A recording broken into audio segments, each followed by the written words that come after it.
नमस्कार दोस्त, चलिए देखते हैं इतिहास के कुछ क्वेश्चन को क्या कहता है। डचों ने भारत में अपनी प्रथम व्यापारिक कोठी कहाँ पर खोली थी? तो 1605 में मसूरी पट्टनम में स्थापित किया था। डचों ने दूसरी व्यापारिक कोठी पुलिकट में स्थापित किया था। दूसरी पहला व्यापारिक कोठी डचों ने अपना पहला व्यापारिक कोठी 1605 ईस्वी में मसूलीपट्टनम में स्थापित किया था। और दूसरी व्यापारिक कोठी जो खोला था वो जो पुलिकट में खोला था। उन्होंने सोने के सिक्के ढाला था। कौन? डचों ने सोने के सिक्के ढाला था। डचों ने प्रथम बार वेतन भोगी रखे थे। डचों का भारत का अंतिम रूप से पतन 1759 ईस्वी में अंग्रेजों और डचों के मध्य बेदरा युद्ध से हुआ था। डचों का जो अंतिम रूप से पतन का हुआ था 1759 ईस्वी में अंग्रेज और डचों के बीच जो हुआ था बेदरा युद्ध हुआ था। डचों का अंतिम रूप से पतन 1759 ईस्वी को हुआ था। बेदरा युद्ध में अंग्रेजों के विरुद्ध में हुआ था। डचों का अंतिम रूप से पतन कब हुआ था? 1759 ईस्वी में बेदरा युद्ध में हुआ था। किसके विरुद्ध में युद्ध हुआ था? तो अंग्रेजों के विरुद्ध में हुआ था। 31 दिसंबर 1600 ईस्वी को इंग्लैंड की रानी एलिजाबेथ प्रथम ने ईस्ट इंडिया कंपनी का अधिकार पत्र प्रदान किया था।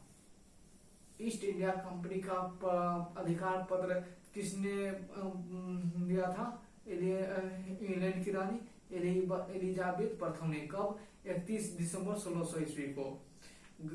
ईस्ट इंडिया कंपनी में कितने साझेदार थे? 217। और पहला गवर्नर कौन सा? थॉमस स्मिथ थे। ईस्ट इंडिया कंपनी के पहला जो था गवर्नर तो थॉमस स्मिथ थे। ईस्ट इंडिया कंपनी के पहला गवर्नर कौन था? थॉमस स्मिथ थे। भारत मुगल दरबार में जाने वाले प्रथम अंग्रेज कौन थे? कैप्टन हॉकिंस थे। किसने के दरबार में गया था? तो वो गया था जहांगीर के दरबार में 1609 ईस्वी को। मुगल के दरबार में जाने वाला अंग्रेज कौन था? तो कैप्टन हॉकिंस थे। मुगल के दरबार में जाने वाला अंग्रेज कौन था? कैप्टन हॉकिंस थे। 1609 ईस्वी को गया था जहांगीर के दरबार में। मुगल के दरबार में जाने वाला अंग्रेज कौन था? कैप्टन हॉकिंस थे। कब गया था? 1609 ईस्वी को। और किसके दरबार में गया था? जहांगीर के दरबार में गया था। भारत आने वाला प्रथम पहले अंग्रेजी जहाज को रेड ड्रैगन था। भारत आने वाला जहाज कौन था? रेड ड्रैगन था। भारत आने वाला प्रथम जहाज रेड ड्रैगन था। 1611 ईस्वी में दक्षिण पूर्व समुद्र तट पर सर्वप्रथम अंग्रेजों ने मछलीपट्टनम व्यापारिक कोठी स्थापित किया था। मसूलीपट्टनम में जो व्यापारिक कोठी जो स्थापित 1611 ईस्वी में किया था।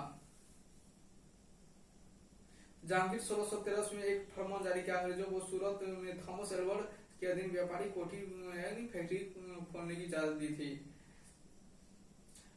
पूर्वी तट पर अंग्रेजों ने अपना प्रथम व्यापारिक कोठी मसूलीपट्टनम में 1611 ईस्वी में खोला था।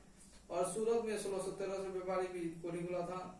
और 1608 ईस्वी में स्थापित करने का प्रयास किया था सूरत में व्यापारिक कोठी। 1615 ईस्वी में सम्राट जेम्स प्रथम ने सर थॉमस रो को अपने राजदूत बनाकर मुगल सम्राट जहांगीर के दरबार में भेजा था। 1615 ईस्वी में सम्राट जेम्स प्रथम ने सर थॉमस रो को अपना राजदूत बनाकर मुगल सम्राट जहांगीर के दरबार में भेजा था। 1661 में पुर्तगाली राजकुमारी कैथरीन ऑफ ब्रेंगेजा एवं ब्रिटेन का राजकुमारी चार्ल्स द्वितीय का विवाह हुआ था। ब्रिटेन का राजकुमारी चार्ल्स द्वितीय का विवाह था। दहेज के रूप में उसे पुर्तगाल ने चार्ल्स द्वितीय को बम्बई प्रदान किया था। 1668 ईस्वी में चार्ल्स द्वितीय ने बम्बई को 10 पाउंड के वार्षिक किराए पर ईस्ट इंडिया कंपनी को दे दिया। 1687 ईस्वी में अंग्रेजों ने पश्चिमी तट पर मुख्यालय सूरत से हटाकर बम्बई में बनाया था। सूरत से हटाकर बम्बई जो बनाया था मुख्यालय कब बनाया था? 1687 ईस्वी को। मुंबई से हटाकर मुंबई जो मुख्यालय बनाया गया था तो 1687 ईस्वी में बनाया था। गेराल्ड ओंगियर जो है बम्बई शहर की स्थापना की। किसने की थी? गेराल्ड ओंगियर ने बम्बई शहर की स्थापना की थी।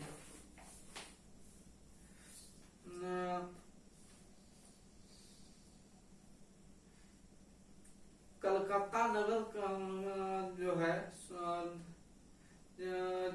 उसकी नींव किसने रखी? जॉर्ज चार्नोग ने रखी थी। भारत में फ्रांस जो प्रथम कोठी जो है फ्रैंको कैरो के द्वारा सूरत में 1668 ईस्वी में स्थापित किया था। भारत में जो है फ्रांसियों की प्रथम कोठी जो है फ्रैंक कैरो ने के द्वारा किया गया था। कब? सूरत में क्या था? 1668 ईस्वी में हुआ था। प्रथम कर्नाटक युद्ध 1746 से 48 ईस्वी में ऑस्ट्रेलिया के उत्तराधिकारी युद्ध से प्रभावित था।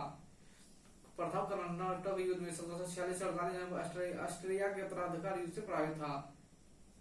1748 में हुई ये ला सापल की संधि हुआ था। दूसरा कर्नाटक युद्ध का हुआ था 1749 से 54 ईस्वी में हुआ था। इस युद्ध में फ्रांसीसी गवर्नर डुप्ले थे। दूसरा कर्नाटक युद्ध 1749 से 54 ईस्वी में हुआ था। इस युद्ध में फ्रांसीसी गवर्नर डुप्ले थे। दूसरा कर्नाटक युद्ध 1749 से 54 ईस्वी में हुआ था। इस युद्ध में फ्रांसीसी गवर्नर डुप्ले थे। पांडिचेरी की संधि कब हुआ था? जनवरी 1755 ईस्वी में हुआ था। कर्नाटक का तीसरा युद्ध 1756 से 63 ईस्वी के बीच हुआ था। कर्नाटक का तीसरा युद्ध 1756 से 63 ईस्वी के बीच हुआ था। पेरिस की संधि होने पर युद्ध समाप्त हुआ। 1760 में अंग्रेजी सेना ने सर आर्कुट के नेतृत्व में वांडीवास की लड़ाई फ्रांसीसियों को बुरी तरह से हराया था। फ्रांसीसियों को बुरी तरह से हराया था। किस युद्ध में? वांडीवास की युद्ध में 1760 ईस्वी में। 1761 अंग्रेजों ने पांडिचेरी को फ्रांसीसियों से छीन लिया। 1761 ईस्वी में पांडिचेरी से फ्रांसीसियों ने छीन लिया।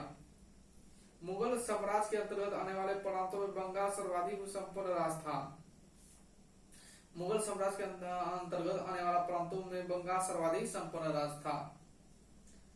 मुर्शिद कुली मुगल साम्राज्य के अंतर्गत आने वाले प्रांतों बंगाल सर्वाधिक संपन्न था। मुर्शिद कुली खान ने अपनी राजधानी ढाका से मुर्शिदाबाद स्थानांतरित किया था। किसने अपनी राजधानी को ढाका से मुर्शिदाबाद स्थानांतरित किया था?